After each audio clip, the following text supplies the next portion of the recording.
Hey, this is Darren with Audio Designs and Custom Graphics in Jacksonville, Florida, working on a 2014 Dodge Charger.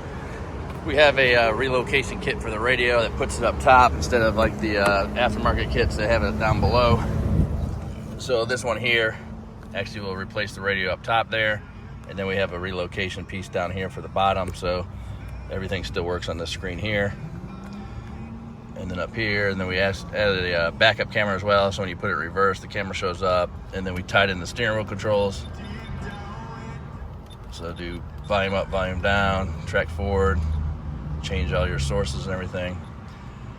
But if you buy one of these, there is a piece of metal behind there. So if, like this Sony, the XAV AX3200, the back of it kind of goes in and then up and over, so it'll miss that metal bar.